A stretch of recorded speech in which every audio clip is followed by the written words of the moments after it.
Good morning. This is Ron. It is Thursday, June the 7th, and welcome to Storytime.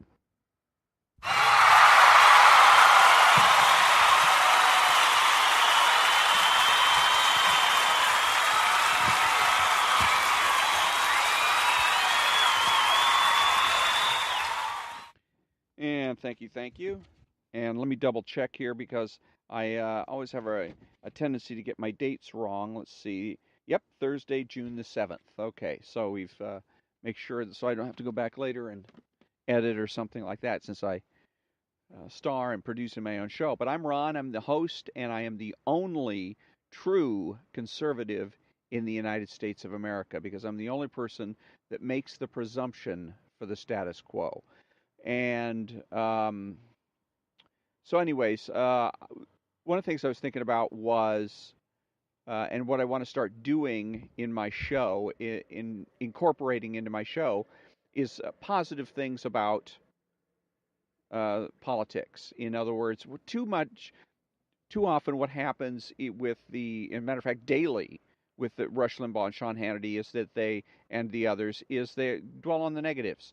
Like I said, every day, if you want to hear about the misfortunes of Donald Trump or the misfortunes of the Republican Party, just tune into Rush Limbaugh, Sean Hannity. By the time you're done with this, you're going to want to stick your head in an oven or throw yourself in front of a speeding car on the freeway or something like that because you're going to be convinced everything sucks, we're all is lost, and what's the point anyhow? Because they rarely do they ever go out and play up the positives. They'll complain to high heaven that the mainstream, so-called mainstream media, doesn't, make note of Republican, conservative, and the president's positives. So what? Who would expect CNN or MSNBC or anybody else to do that? They're obviously in the tank for the Democrats. Seems to me the best way to handle it is to be that positive force. Rush Limbaugh, Sean Hannity can and should be the positive force. Quit worrying about the investigation in Mueller and all those people and what they're doing, and quit telling your listeners about it every day. I mean, it's dreary, it's depressing, and like I said, makes you want to go and stick your head in an oven or something. Dwell on the fact that one of the things that's being missed by these guys is this is a tremendous presidency from somebody nobody expected to do well. I didn't really expect him to do well. I was thinking, I don't know, because again, everybody makes promises, but who actually keeps them? And here he is, keeping promise after promise after promise after promise. And not only is he keeping those promises, but he makes it look easy. The Jerusalem thing.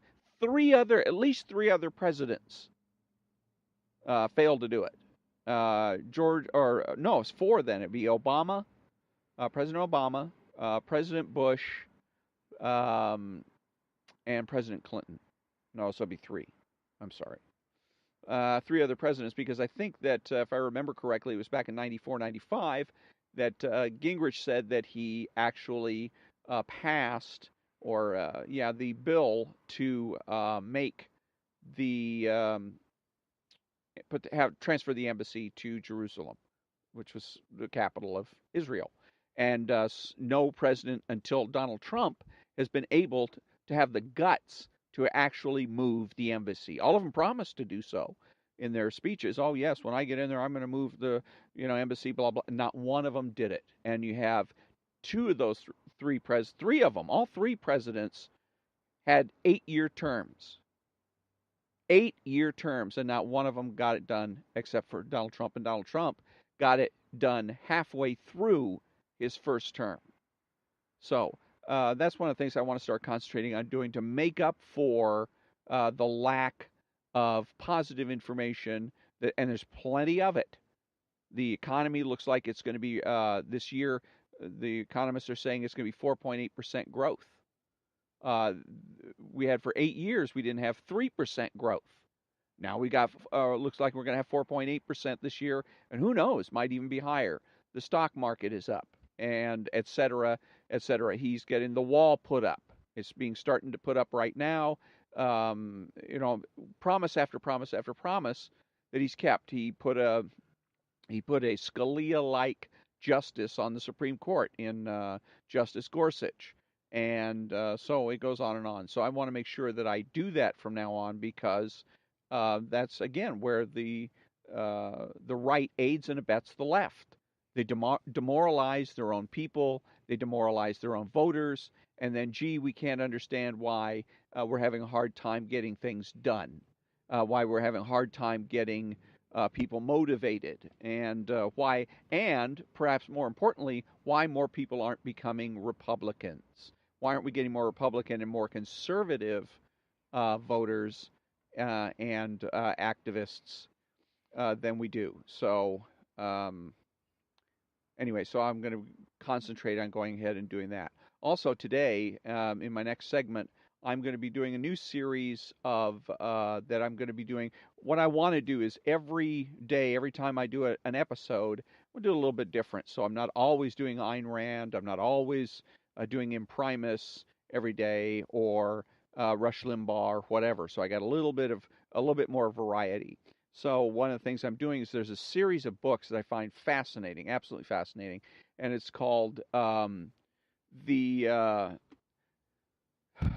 And Philosophy series. What I call And Philosophy series is by Blackwell, and in this particular case, one I'm going to be reading from today is called House and Philosophy, and basically what it's doing is using popular culture to illustrate philosophy and philosophical points.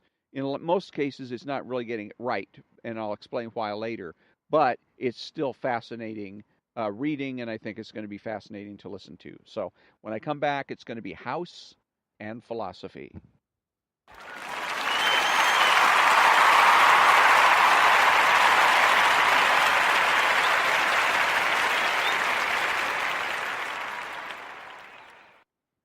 Thank you, and again, thank you very much.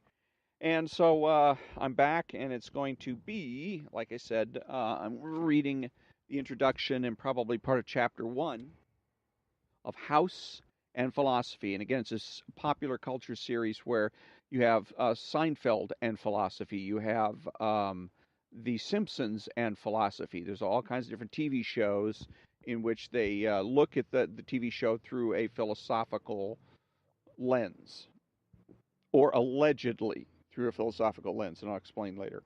Introduction: Read Less, More TV. A cranky, slightly rude introduction. And this book was written by Henry Jacoby. Dr. Gregory House. And I want to say also, those may not be familiar with House. House was a television series. I think it has concluded, but I'm not sure. I used to watch it on a regular basis, and basically it was about a doctor that with a physical ailment, a physical condition or whatever, and in a lot of pain and taking pills and whatnot. But he was a diagnostician at a particular hospital back east, a teaching hospital. And so that kind of sets the stage there. Dr. Gregory House, that brilliant pill-popping bastard, limps along the halls of Princeton Plainsboro Teaching Hospital, knocking aside medical ethics with a wave of his cane. He tells us that everybody lies, that humanity is overrated, and that it's the nature of medicine that you're going to screw up. And one more thing, read less, more TV. Yeah, House says that too. But he wasn't talking about this book. You really should read this book, the one you're now holding in your hands. House would want you to. But why should we listen to him? Isn't he a jerk? Well, yes, but unlike the guy standing next to you reading the book on intelligent design, House is cool. House plays a mean guitar and a killer piano, and chicks think he's sexy. It's the blue eyes. He even had a pet rat named Steve McQueen. How cool is that? And one more thing, he's brilliant. So who cares if he thinks that seizures are fun to watch but boring to diagnose? What's not to love? I love House, and so do the contributors to this volume. Humanity may in fact be overrated, but not this bunch. I never once thought about firing them all and holding auditions for a new team, but more on them in a minute. They can wait, just like the clinic patients House ignores. Let's get back to the what's not to love question. Have I forgotten about the rudeness and the way House ridicules everyone else's ideas? I tried that, by the way. I thought I might be branded an eccentric genius and be paid accordingly. It didn't work. Have I forgotten that he's a drug addict? Have I forgotten that he once asked if it was still legal to perform an autopsy on a living person? No, I haven't forgotten these things. But remember, he also saves lives. As Dr. Cuddy pointed out to that nasty Tritter fellow, he saves a lot more lives than he loses. Like Socrates and Sherlock Holmes, House is intrigued by puzzles. His stubborn, relentless desire for the truth, combined with his extraordinary reasoning skills, means that the puzzles get solved while the lives get saved. Hospital rules be damned. Speaking of reasoning and truth, House has a lot to say about philosophy as well. And isn't it time that I got around to the philosophy part of House and philosophy anyway? For House, Occam's razor holds that the simplest explanation is that almost always somebody screwed up. How about reality? Philosophers argue a lot about that. House says that reality is almost always wrong. And the Socratic method, he loves that. He says it's the best way we have of teaching everything apart from juggling chainsaws. The contributors to this volume, it's time to talk about them, they're not clinic patients after all. Just like House's team, are first rate. They expertly expand on House's insights and examine his character. It's all in this book. Sartre and Nietzsche, Socrates and Aristotle, logic and luck, love and friendship, and even Zen. Some of it is pretty weird, really, but I like it. As House says, weird works for me. Now, bring me the thong of Lisa Cuddy. Part 1. Humanity is overrated. House on life. Chapter 1. Selfish, base animals crawling across the earth. House and the meaning of life. By Henry Jacobi. We are selfish, base animals crawling across the earth. Because we got brains, we try real hard. And we occasionally aspire to something that is less than pure evil. From the episode called One Day, One Room. So says Gregory House. It doesn't sound like he thinks life has any meaning, does it? Yet our Dr. House is leading what Socrates called the examined life, and what Aristotle called a life of reason. And such a life is a meaningful one. But how can this be? Could someone like House, who apparently thinks that life has no meaning, lead a meaningful life? And does House actually believe that our lives are meaningless? If you talk to God, you're religious. If God talks to you, you're psychotic. Many people think that therefore no God, then life would have no meaning. So let's start there. Let's assume that our lives have meaning because we are fulfilling God's plan. In this case, meaning is constituted by a certain relationship with a spiritual being. If God does not exist, then our lives are meaningless. Or even if God does exist, but we're not related to him in the right way, then again, our lives are meaningless. Perhaps God has a plan and your life is meaningful to the extent that you help God realize that plan. For example, in the Kabbalah, the mystical writings of Judaism, we're supposed to be helping God repair the universe. This is a good example of what I mean. We're supposed to be helping God's plan succeed. A person who does this by doing good deeds and the like is thereby leading a meaningful life. Notice that someone could, in this view, lead a meaningful life even if he believed that life had no meaning. Such a person might be doing God's work without realizing it. Could this be the sense in which House is leading a meaningful life? Well, House doesn't believe in God. That's pretty clear. He consistently abuses those who do. For example, the Mormon doctor he calls Big Love in Season 4. In the Season 1 episode, Damned If You Do, the patient, Sister Augustine, is a hypochondriac. As another sister explains to House that Sister Augustine believes in things that aren't real. House quips, I thought that was a job requirement for you people. As another example, in Family, House finds Foreman in the hospital chapel. Foreman is feeling remorse after having lost a patient, and he whispers, You done talking to your imaginary friend? Because I thought maybe you could do your job. House's distaste for religion mostly stems from the lack of reason and logic behind religious belief. When Sister Augustine asks House, Why is it so difficult for you to believe in God? He says, What I have difficulty with is the whole concept of belief. Faith isn't based on logic and experience. A further example occurs in Season 4. the right stuff. When Big Love agrees to participate in an experiment that may save a patient's life. The experiment requires him to drink alcohol, which conflicts with his religious beliefs. He tells House that he was eventually persuaded by the reasoning behind House's request. You made a good argument, he says. House is both impressed and surprised. Rational arguments usually don't work on religious people, he says. Otherwise, there wouldn't be any religious people. Reason, not faith, gets results in the real world. Again, in Damned If You Do, House berates Sister Augustine when she refuses medical treatment, referring to leave her life in God's hands. Are you trying to talk me out of my faith, she asks. House responds, you can have all the faith you want in spirits and the afterlife, heaven and hell, but when it comes to this world, don't be an idiot. Because you can tell me that you put your faith in God to get you through the day, but when it comes time to cross the road, I know you look both ways. Here House is hammering home the point that faith might provide comfort or make us feel good, but practical matters require reason and evidence. And let me see, I'm just going to go ahead and stop here. Um, most of these series that I've read, House and Philosophy, and some of these other books are not philosophical in nature. Actually, what they are is psychological in nature. For instance, with House, House is not really a philosopher at all. He's not into Socrates. He's not into any of that.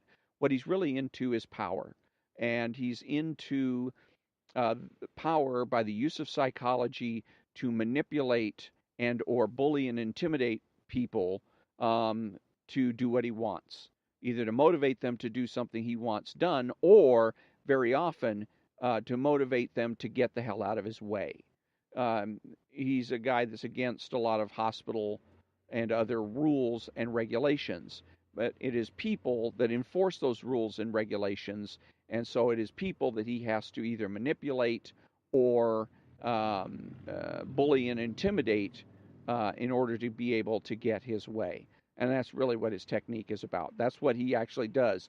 Analyze people, what they believe, what they think, what they're doing, what they're failing to do, how they've changed their habits today, and what that change in habits means in terms of his relationship with that person. And again, using a lot of all this psychological, imaginary stuff in order to bully and intimidate people. I mean, I guess the ultimate powers, I guess, is psychological in nature, but there is a very materialistic aspect to it, because you're basically only interested, not in concepts and abstractions, not interested certainly in faith, but interested in being able to get your way. Might makes right, and the ends justify the means. And there's very little that's philosophical in that. Okay, so when I come back, I'm going to read a few gags, a few jokes from the New York City Cab Drivers Joke Book.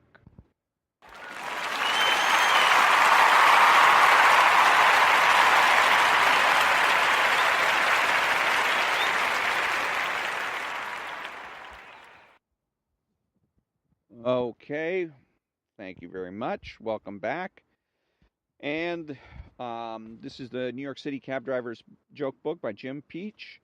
And Jim Peach is a real New York City cabbie, has heard them all, from business people, unemployed laborers, Wall Street lawyers, prostitutes, writers, tourists, drug dealers, and lovers, all from the back seat of his cab as he makes his way around New York City. Jim always asks his customers for their best jokes, and here are his favorites. More than 400 clean, dirty, ethnic, religious jokes. Dirty Ernie jokes. Jokes about musicians, bartenders, hookers, everyone.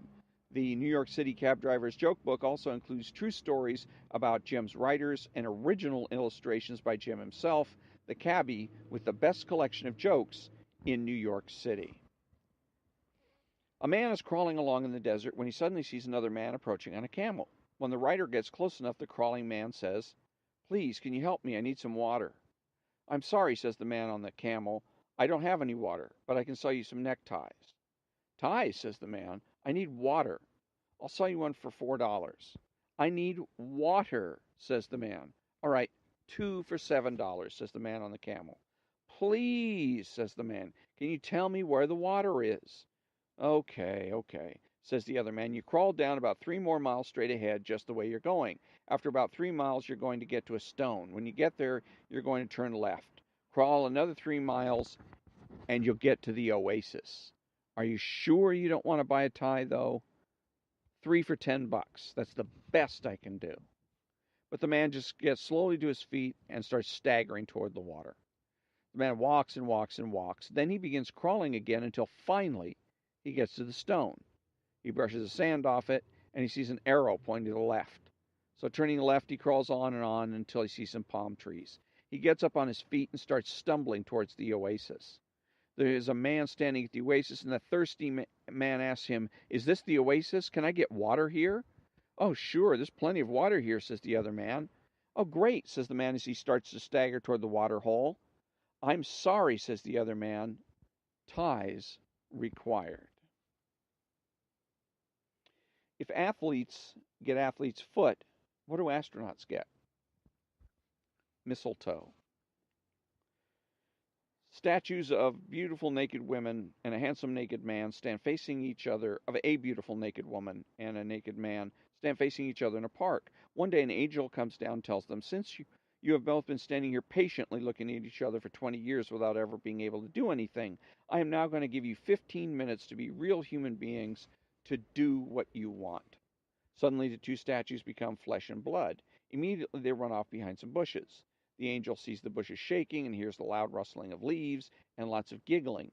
After 10 minutes, the man and woman come out from behind the bushes. "Your time isn't up yet," the angel says. "You still have 5 minutes more." "Oh, great," they cry as they run back behind the bushes. The angel hears the woman say to the man, "Okay, this time you hold the pigeons and I'll shit on their heads." Why was a Jewish American princess snorting NutraSweet? She thought it was Diet Coke. Okay, and on that note, we've reached the conclusion of another episode of Story Time, and I thank you very much for listening. And until next time, have a great day.